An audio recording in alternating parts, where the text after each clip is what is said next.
Due to local constraints, highest point of all my 3 HF antennas are on the same mast. This is a telescopic mast which has 3 segments and maximum height will be about 24 feet. Each segment is 8 feet. So you can see that now there is one antenna at the top. That is my loop antenna, 40 meter loop antenna. But the top portion is not the feed point. The feed point where the ladder line joins is way to the left, which is not seen in this clip. And it is going down on the other side. And lower part of the loop can be seen much below, not even visible here. It is quite low. That is how that loop antenna is there. The second portion has a couple of antennas.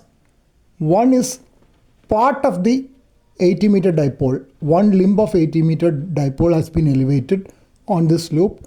Actual feed point is again to the left at about 5.5 meters.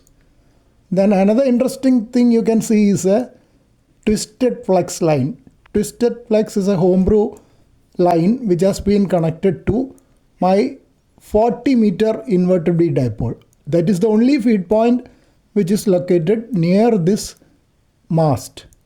And twisted flex is 5 meter long and that is connected at the other end to 10 meter long RG213 cable, because my RG213 cable was damaged by rainwater seepage.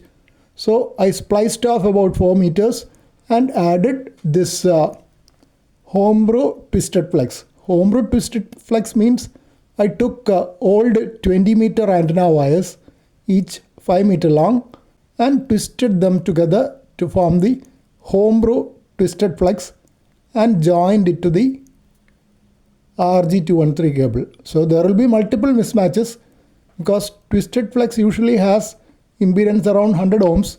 So that will not match the inverted V. And RG213 has 50 ohms. There will be a mismatch. Ideally, there should be impedance transformers and balance there. This twisted flex is supposed to be a balanced feed line. Antenna inverted V dipole is also balanced, while RG213 cable is an unbalanced feed line. Today morning what I did was I lowered the loop antenna and connected all the antennas at the same point using plastic threads. You can see the only feed line in this region, that is the twisted flex. That is for the 40 meter antenna.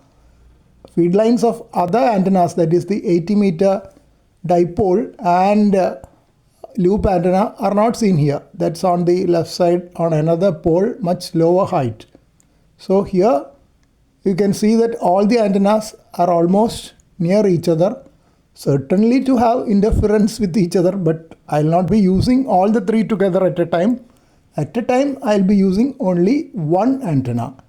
And today morning I was happy to have some contacts with the hybrid twisted flex RG213 feed line and 40 meter antenna. That's the purpose of raising these antennas, to raise my 40 meter antenna to get some local contacts. While the loop antenna, although meant for 40 meter, does not give good results on 40 meter. It matches without tuner on 10 meter perfectly. So all these antennas with tuner I can work multiple bands, even though the signals may not be that great. I'm happy because I am able to work almost all the amateur radio bands, HF bands, other than 160 meter. 160 meter, there is about 30 dB noise in this region. There is no chance for working 160 meter. And there is a very limited antenna space here, which you can very well understand by my gimmicks of keeping all antennas on the same pole without much, the chance for interference with each other is very high. If you carefully look, you can also see the Moxon Yagi. Near that tree you would have seen my Moxon Yagi. Now after raising these antennas, I have difficulty in rotating the Moxon Yagi for satellite. You can see the Moxon Yagi there. That's because when I rotate it northwards, it will go and impinge on this line. So I have to be very careful not to touch it on the other lines.